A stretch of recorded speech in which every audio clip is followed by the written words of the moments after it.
Дорогі українці і українки, вже завершилась рятувальна операція в місті Підгородне на Дніпровщині, де російська ракета зруйнувала будинки. 25 людей отримали поранення, з них 5 – діти.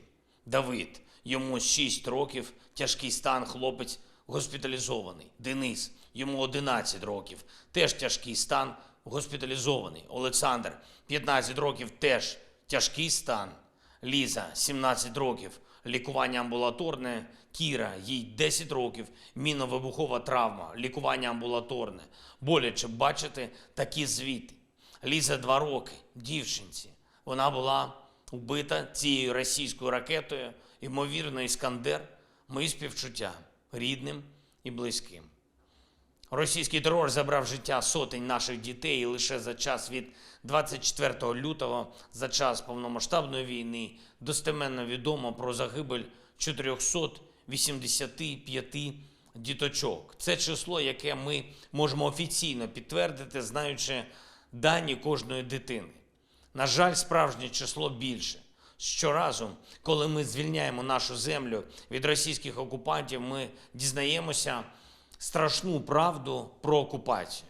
Про те, скільки людей, скільки дітей в похованнях на окупованій території, в могилах цієї війни, цієї агресії. І скільки ще досі під руїнами у спалених Росією українських містах і селах.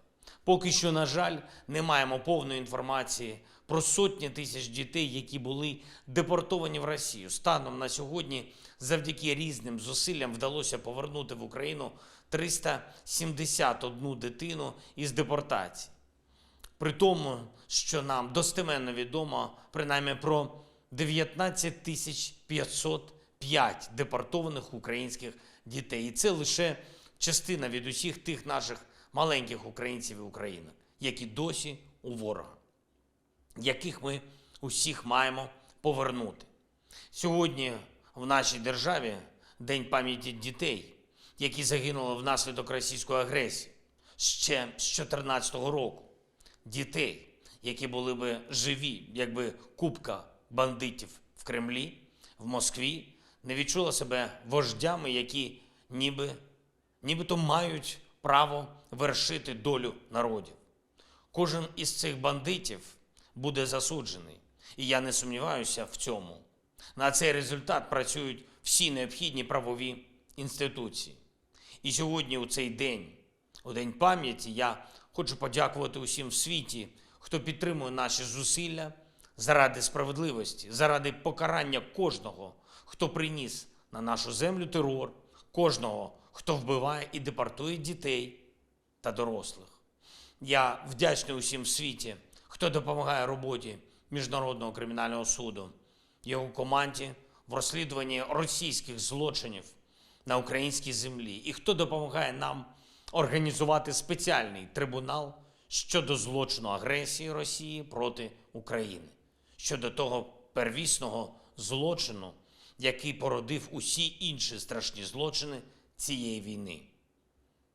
Нехай вироки щодо рашистів, які вони одного дня почують на лаві підсудних, законні та справедливі вироки, будуть свідченням того, що світ все ж таки берегтиме життя, берегтиме цивілізованість.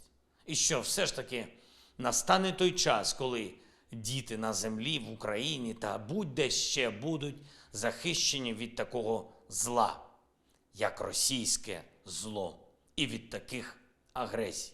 Ось чому так важливо, щоб сила справедливості, сила відповідальності була потужною згадкою про кожне життя, яке було забране злом Росією. І частиною цієї відповідальності, обов'язковою частиною, на сьогодні є санкції. Санкції світу, які змушують Росію платити ціну за те, що вона робить. Санкції, які мають обмежувати російську здатність до терору по максимуму. Сьогодні провів спеціальну нараду щодо санкцій. ГУР, Служба зовнішньої розвідки, уряд, офіс. Дуже детально проаналізували, як Росія обходить санкції та хто їй допомагає. Різні країни, різні компанії, без яких Росія не змогла би виробляти засоби терору, зокрема ракети. На жаль, державі-терористу вдається використовувати технології світу через мережу постачальників. Вдається обходити міжнародні санкції, міжнародні санкційні режими. Ми бачимо кожен напрямок обходу наявних санкцій, кожну країну, чия територія або юрисдикція, чиї громадяни використовуються Росією для продовження терору. І ми маємо закрити всі такі напрямки разом з партнерами, щоб не було в російських ракетах, в російської зброї, продукції вільного світу. Необхідні кроки будуть. Я дякую усім, хто допомагає нам боротись зі злом агресії. Слава усім нашим воїнам і дякую за сьогоднішній день на передовій. Слава Україні!